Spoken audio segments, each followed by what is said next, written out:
வணக்கம் நண்பர்களே, இந்த வீடியோவில் நம்ம ப்ளஸ் டூக்கான தேர்ட் சாப்டரில் ஒரு 5 மார்க் மூவிங் காயில் கேல்வனோமீட்டர் இது பார்க்க போகிறோம். அப்போ இந்த கேல்வனோமீட்டர் இந்த யூசஸ் என்னன்னு பார்த்தீங்கன்னா, இது வந்து கரண்ட்டை மெஷர் பண்ணுறதுக்கு நம்ம யூஸ் பண்ணுறோம். It is use to measure current. அடுத்து இந்த பிரின்சிபல் என்னன்னு கேட்டிங்க அப்படின்னா, எந்த ஒரு ரெக்டாங்குலர் காயிலையும் மேக்னெட்டிக் ஃபீல்டில் வச்சா இட் அண்டர்கோ டார்க். டார்க்குங்கிறது டேர்னிங் எஃபெக்ட். இப்போ அதுக்கான டயக்ராம் வரைகிறேன். அதை பேஸ் பண்ணி நான் தமிழில் இந்த கன்ஸ்ட்ரக்ஷன்ஸை சொல்லிவிட்டு அதுக்கப்புறம் அது எப்படி இங்கிலீஷில் எழுதலாம் வேணால் நம்ம ஃபைனலாக பார்க்கலாம். அப்போ இந்த டயக்ராமில் மெயினாக இருக்கக்கூடியது வந்து ஒரு காயில். இந்த காயிலுக்கு நம்ம பேர் வைக்கலாம் PQRS அப்படி வச்சுக்கலாம். இப்போ இந்த காயில் எதுக்குள்ளே இருக்கணும் அப்படின்னா ஒரு ஹார்ஷூ மேக்னெட்டில் இருக்கணும். ஹெமிஸ்பெரிக்கல் போல் கொண்ட ஒரு ஹார்ஷூ மேக்னெட் இதுக்குள்ளே இருக்கணும். இப்போ இதை நம்ம வந்து என்ன பண்ணுறோம், ஒரு பாஸ்பர் பிரான்ஸ் ஒயரில் நம்ம வந்து கனெக்ட் பண்ணுறோம். லோயர் எண்டில் ஃபியூ டேன்ஸோட கனெக்ட் பண்ணிக்கிறோம். இங்கே ஒரு மிரரோட அப்பர் எண்டை க்ளோஸ் பண்ணிடுறோம். அப்போ இந்த கன்ஸ்ட்ரக்ஷனை பொறுத்தவரையில் இதுதான், இவ்வளோதான். இதில் வேணால் நீங்கள் 2 லேயர் போட்டு இதை கொஞ்சம் அப்படியே எலிவேட் பண்ணி காட்டலாம். இதில் ஒரு ஸ்க்ரூ, மொத்தம் ஒரு 5 ஸ்க்ரூ போட வேண்டியது வரும். இதில் ஒரு ஸ்க்ரூ, அப்புறம் இதில் ஒன்று, அப்புறம் இங்கேயும் அதே மாதிரி.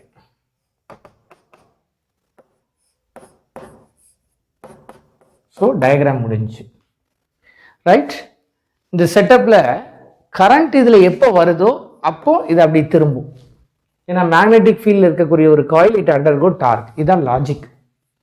சரி, இப்போ இதில் என்னெல்லாம் நம்ம கவனிக்கணும் அப்படின்னு பார்த்தீங்கன்னா, இப்போ இந்த ஹார்ஷூ மேக்னெட் ப்ரொவைட் பண்ணக்கூடிய ஃபீல்டுக்கு பேர் வந்து radial magnetic field. Radial field. இந்த ரேடியல் ஃபீல்டுங்கிறது எப்படி இருக்கும் அப்படின்னா, இந்த காயில் எப்போ திரும்பினாலும் இந்த 2 ஃப்ரேம் மட்டும் பேரலாகவே இருக்கும். ஃபீல்டு பேரலாகவே இருந்தால் தான் உங்களுக்கு வந்து டார்க் வந்து மேக்சிமமாக இருக்கும். சரிங்களா? அப்போ உங்களுக்கு வந்து radial magnetic field make this deflected coil to be always parallel to the field. அதான் இதனுடைய வேலை. அதுக்கு நம்ம இதில் என்ன பண்ணுவோம்னா, இது உள்ள ஒரு சாஃப்ட் அயனை நம்ம பிளேஸ் பண்ணுவோம். அப்படி சாஃப்ட் அயனை வைக்கும்போது தான் இந்த ஹார்ஷூ மேக்னெட் இதில் நமக்கு ரேடியல் ஃபீல்டை தரும். சரியாயிடுச்சா? அப்போ இப்போ இந்த கன்ஸ்ட்ரக்ஷனில் நம்ம வந்து படத்தில் இருக்கும். நான் ஆக்சுவலாக நீங்கள் லாஸ்ட்டில் ஃபைனல் வீடியோவில் நீங்கள் வந்தீங்கன்னா ஒரு ஒரிஜினல் கேல்வனோமீட்டர், அதாவது வோல்ட் மீட்டர் தான், நம்ம அதை கேல்வனோமீட்டராகவும் பார்க்கலாம். அதை நான் டிஸ்மேண்டில் பண்ணி இந்த செட்டப் அதில் இருக்கான்னு நான் உங்களுக்கு வந்து காட்டுறேன். அப்போ உங்களுக்கு ஒரு ஐடியா கிடைக்குங்கிறதுக்காக அதை செஞ்சுருக்கேன். That's all right. சரி, இப்போ இங்கே வந்தீங்க அப்படின்னா இதில் இன்னொரு கீ பாயிண்ட், இது என்ன ஒயர்னு நம்ம கேட்பாங்க. இது பாஸ்பர் பிரான்ஸ் ஒயர். அதை எதுக்கு பயன்படுத்துகிறோங்கிறது ஒரு கொஸ்டினாக வரலாம். ஸோ அதையும் கவனிச்சுக்காங்க. ரைட்டுங்களா? அப்போ இது என்னென்னா, it's a soft iron which helps us to create radial magnetic field. சரி ஆயிடுச்சு, சாஃப்ட் அயன் சிலிண்டர். இப்போ கன்ஸ்ட்ரக்ஷன் என்ன? PQRS be a rectangular coil suspended between the pole pieces of a horseshoe magnet. They are hung by a phosphor bronze wire where their upper end will be connected through a mirror and the lower end with few turns will be connected at their hinges. You connect iron. அப்போ when current passes through this coil, since it is present in the magnetic field, it undergo torque. திரும்பும். அப்போ இந்த டார்க்கை நம்ம வந்து formula அடிப்படையில் போனோம்னா, இப்போ இதுக்கான டெரிவேஷன் நபின்னு சொல்லலாம். NABI, maximum dark. இப்போ காயில் திரும்புது. இப்போ இந்த ஸ்ப்ரிங் இல்லைன்னா இது சுத்த ஆரம்பிச்சிடும். இப்போ இந்த ஸ்ப்ரிங் இன்டர்ன் இது திரும்பும் போது ஒரு டார்க்கை கொடுக்கும். அதுக்கு பேர் ரெஸ்டோரிங் டார்க். அதை நம்ம என்ன சொல்லலாம்? K தீட்டான்னு சொல்லலாம். அப்போ இது டிஃப்ளெக்டிங் டார்க், அது ரெஸ்டோரிங் டார்க். இந்த காயில் ஈக்லிபிரியம் பொசிஷனில் இருக்கும்போது 2 டார்க்கும் சமம். இப்போ இதில் உங்களுக்கு என்ன வேணும்? கரண்ட் வேணும். அப்போ I = K θ/NAB.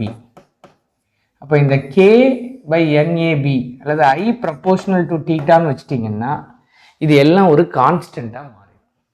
அதுக்கு பேர் கேல்வனோமீட்டர் கான்ஸ்டன்ட். சரிங்களா? இவ்வளவுதான். இதில் நீங்கள் எழுத வேண்டிய உங்களுக்கான டெரிவேஷன் பார்ட் இவ்வளவுதான். ஒரு டிஃப்ளெக்டிங் டார்க்கும் ரெஸ்டோரிங் டார்க்கும் சமம்னு சொல்லணும். ரைட்? ஸோ இது உங்களுக்கு ஹெல்ப்ஃபுல்லாக இருக்கும். இதை வச்சு நீங்கள் அந்த பாட்டில் பாருங்கள், தியரிலாம் வேறு ஒன்றும் இருக்காது. முதல்ல கன்ஸ்ட்ரக்ஷன், இந்த டயக்ராமை வச்சுக்கிட்டு நீங்களாக ஒரு மேக்கப் பண்ணி எழுதிருங்க. காயில், இந்த பாஸ்பர் பிரான்ஸ் ஒயரு, இந்த மேக்னெட்டிக் ஃபீல்டு, இந்த சாஃப்ட் அயன் சிலிண்டர், இதையெல்லாம் வச்சு எழுதிருங்க. Right. Lamp and scale arrangement நம்ம பயன்படுத்துகிற கேல்வனோமீட்டர் பாயிண்டட் டைப்புங்கிறதுனால அது மட்டும் இருக்காது. அது மெஷர் பண்ணுறதுக்கு பயன்படுத்தணும்னு ஒரு லைன் கொடுத்துருக்காங்க, அதை சேர்த்து எழுதிக்காங்க. ரிகார்டிங் ஒர்க்கிங் வரும்போது இந்த காயிலினுடைய லென்த் எல், பிரெத் பின்னு கொடுத்துருப்பாங்க. அதை வச்சுக்கிட்டு இப்போ இந்த காயில் திரும்பும்போது 2 காயிலினுடைய பொசிஷன் மட்டும் நமக்கு வந்து எப்போதும் பேரலாக இருக்கும். It undergoes torque. அதை வச்சு நமக்கு டார்க் ஃபார்முலா கொடுத்துருப்பாங்க. முதல்ல ஒரு இதுக்கு காயிலில் n டர்ன்ஸ் இருந்தால் இதையும் நம்ம சேர்த்துக்கணும்னு சொல்லி உங்கள் தியரி பார்ட்டில் இருக்கும், டெக்ஸ்ட் புக்கில் நீங்கள் ரெஃபர் பண்ணி பார்த்துக்கலாம். ரைட். இந்த வீடியோ முடிகிற இடத்துல இப்போ இது உங்களுக்கு பரீட்சைக்காக இல்லை, உண்மையாகவே இப்படி ஒரு செட்டப் இருக்குமாங்கிறத நீங்கள் பார்க்குறதுக்காக டிஸ்மேண்டில் பண்ணியிருக்கேன். நீங்கள் அதை பார்த்து நீங்கள் தெளிவாகிக்கலாம். ஸோ இதுதான் அந்த பாயிண்டட் டைப் கேல்வனோமீட்டருடைய நீடில். இது ஆக்சுவலாக ஒரு வோல்ட் மீட்டர். பின்னாடி பாருங்கள் 2 ஹை ரெசிஸ்டன்ஸ் சீரீஸில் இருக்குது. ஸோ இது வந்து கேல்வனோமீட்டர் வோல்ட் மீட்டராக இருக்கிறதுக்கான அடையாளம். அந்த வோல்ட் மீட்டருடைய கேலிப்ரேஷன் ஸ்கேலு அதை கழட்டி வச்சுருக்கேன். இப்போது இந்த பாயிண்டட் டைப் கேல்வனோமீட்டர் இருக்கக்கூடிய ஸ்க்ரூவை நம்ம டிஸ்மேண்டில் பண்ணி அந்த ஹார்ஷூ மேக்னெட்டையும் எடுத்திங்கன்னா அதில் நமக்கு அந்த சாஃப்ட் அயன் சிலிண்டரும் காயிலும் உங்களுக்கு தெரியும். அது எவ்வளவு சின்ன மினியேச்சராக இருக்குங்கிறத பாருங்கள். இப்போது இப்போ நான் ஸ்க்ரூவை டிஸ்மேண்டில் பண்ணிட்டேன், பாயிண்டர் எடுத்தாச்சு. அதுலேருந்தே இந்த காயில் எப்படி கனெக்ட் ஆகிருக்குன்னு பாருங்கள். அதையும் எடுத்தாச்சு. ஸ்க்ரூ டிஸ்மேண்டில் பண்ணிங்கன்னா உங்களுக்கு அந்த காயில் மட்டும் நம்ம தனியாக எடுத்துடலாம். இது அந்த ஹார்ஷூ மேக்னெட். அது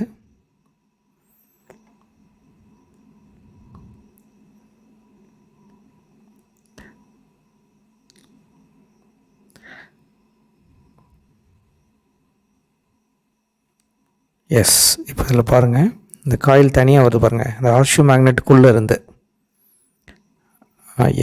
இதுதான் நம்மளுடைய அந்த அர்மச்சூர் காயில். பாயிண்டருக்கு கீழே இருக்கும் பாருங்கள், அதை சரித்து காட்டுறேன். அதில் அதான் நடுவில் இருக்கிறது தான் அந்த சிலிண்டர். இப்போ தெரியுதுங்களா? காயிலும் தெரியுது, நல்லா சிலிண்டரும் தெரியுதுங்களா? ஸோ இந்த செட்டப் தான் நம்ம படம் வரைஞ்சி எக்ஸ்பிளைன் பண்ண அந்த செட்டப். ரைட்டுங்களா? That is the armature coil. இப்போ தனியாக எடுத்துட்டேன், காயில் தனியாகவே எடுத்துட்டேன். அதுதான் உங்களுடைய காயில். இந்த காயிலில் கரண்ட் போகும்போது தான் இட் அண்டர்கோஸ் டார்க். ஃபைன். இந்த பாயிண்டரோட அட்டாச் ஆகிருக்கு. இதுதான் நான் இப்போ தொடுறது தான் அந்த சிலிண்டர். அது கரெக்டாக காயிலினுடைய சென்டரில் மாட்டும். இது ஹார்ஷூ மேக்னெட். ஓகேயா? ஸோ இந்த செட்டப் தான் எல்லா கேல்வனோமீட்டர்ஸ், அம்மீட்டர், வோல்ட் மீட்டர்லேயும் இருக்கும். ஸோ இதை தான் நம்ம படித்தோம். உங்களுக்கு யூஸ்ஃபுல்லாக இருக்கும்னு நம்புகிறேன். எனிதிங் கமெண்ட் செக்ஷனில் நீங்கள் கேளுங்க, I am ready to answer. Thank you very much.